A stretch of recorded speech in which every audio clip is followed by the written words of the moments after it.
Good morning everyone. আশা করছি সকলেই ভালো আছেন, আমরাও ভালো আছি। বেদাংশিকাস লাইফে আপনাদের সকলকে স্বাগত জানাই। দিনটি ছিল 2 জানুয়ারি, জলদাপাড়ার দ্বিতীয় দিন আমাদের। এই যে আমরা এই কটেজটা ছিলাম, আর এই যে কাঁটাতারের রাস্তাটা, তারপরেই জঙ্গল। হ্যাঁ, এই জায়গা দিয়ে সোজা গেলে ওনারা একটা বিল্ডিংয়ে থাকেন, ওখানে ওনারা কটেজ ভাড়া দেন, আর 2nd ফ্লোরে ওনারা থাকেন, আর উপরতলায় ওনাদের ছাদটাকে ওয়াচ টাওয়ার বানিয়েছেন। সেই ওয়াচ টাওয়ার থেকে নানা রকম জীবজন্তু দেখা যায়। তো আমরাও দেখা পেয়েছিলাম একটা জন্তুর, তো ভিডিও শেষে সেটা ভিডিও আছে, ক্লিপস নেওয়া আছে।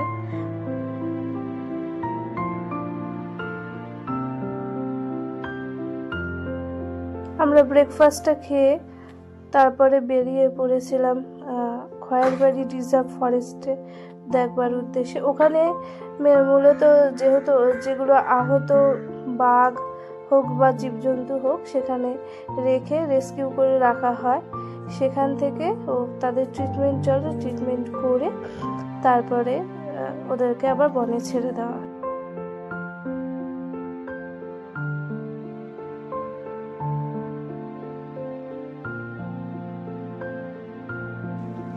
এই যে আমরা ওখানটায় গিয়ে গাড়িটা এক জায়গায় রাখতে হয়, তারপর টিকিট কেটে নিয়ে চলে যেতে হয়। বেশিক্ষণের রাস্তা না, 5-7 মিনিটের রাস্তা ধরে টোটো করে বনের মধ্যে দিয়ে যেতে হয়।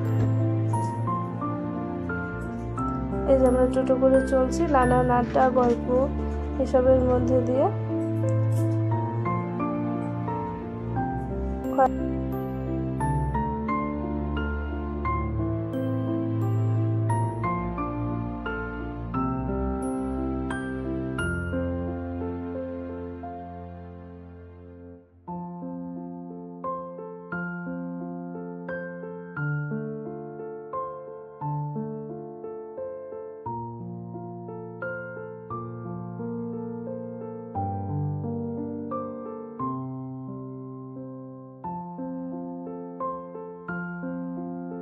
এই যে আমরা খয়েরবাড়ি রিজার্ভ ফরেস্টে চলে এসেছি।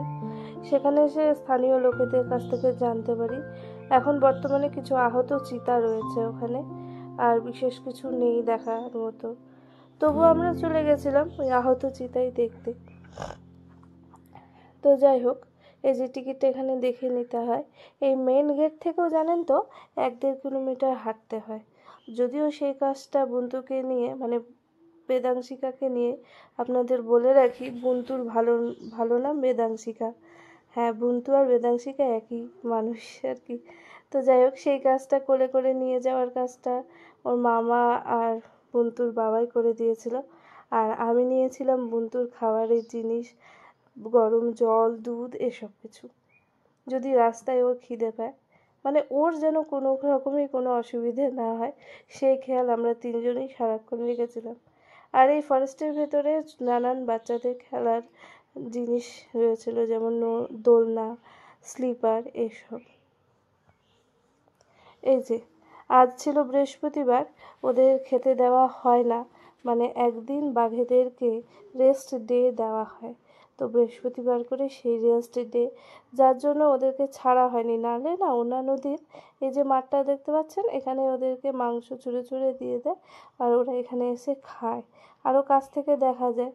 তো যাই হোক, যেটুকুন আমার ভিডিও ক্লিপসে নেওয়া সম্ভব হয়েছে সেটুকুনি নিয়েছি। এই যে একটা ভাগ তো সারাদিন হয়তো ভাবছি যে কেন খেতে দিচ্ছে না। তারপর আমরা ফিরে এসেছি, দুপুরের লাঞ্চ করেছি।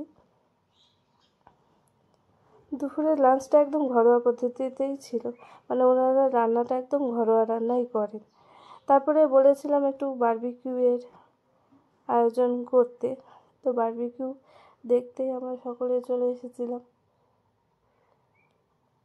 তারপর হঠাৎ কয়েকটা কুকুরের চিৎকারে, স্থানীয় কুকুরদের চিৎকারে আমরা খানিকটা অবাকই হয়েছি। তখন রিসর্টের ওনারের কাছ থেকে জানতে পারি যে হয়তো জঙ্গলে কিছু বেরিয়েছে। তারপর সেখানে বারবিকিউ ফেলে দিয়ে আমরা সবাই ওয়াচ টাওয়ারের উপরে দেখছিলাম যে কি দেখা যায়। তো হ্যাঁ, আমরা দেখতে পেয়েছি সাম্বার ডিয়ার, মানে বন্য হরিণকে আমরা দেখতে পেয়েছি। এই যে গেটটা দেখছেন, গেটের পরে একটা ক্যানেল, তারপরে জলদাপাড়া ন্যাশনাল ফরেস্ট। তো ওদের স্টাফটা আমাদেরকে একটা বড় টর্চ লাইটের মাধ্যম দিয়ে দেখাচ্ছিল।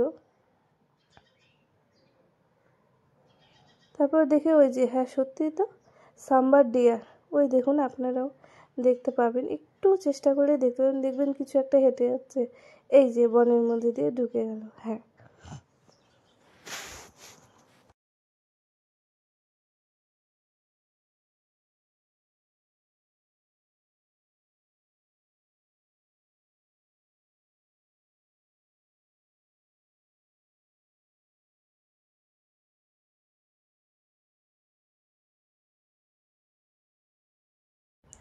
খানিকটা না পাওয়ার মধ্যে পাওয়া পেয়ে তারপরে আমরা আবার বারবিকিউতে ফিরে এসেছি। আর এর মধ্যেই বেদাংশিকা খুব কান্নাকাটি করছিল ঘুমের জন্য, তো আমি রুমে চলে গেছিলাম। পরে বেদাংশিকার বাবা মামারাও রুমে চলে গেছিলো।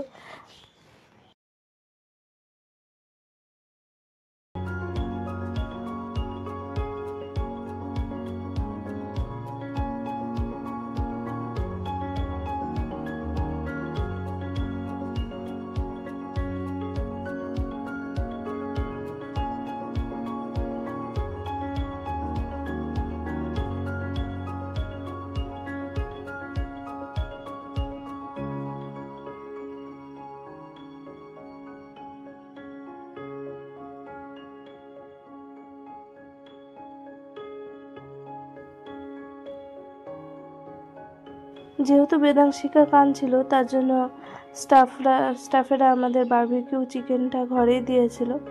আর এই চিকেন খেতে খেতে আমরা নানান গল্প আড্ডায় মেতে উঠেছিলাম। এভাবেই আমাদের জলদাপাড়ার ট্যুরটি শেষ হয়েছে। পরবর্তীভাবে আবার চলে আসবো কোনো না কোনো ভিডিও নিয়ে আপনাদের সামনে। আশা করছি ভালো লেগেছে। যদি ভালো লেগে থাকে অবশ্যই লাইক করবেন, শেয়ার অবশ্যই করবেন। আজ চলি, টাটা।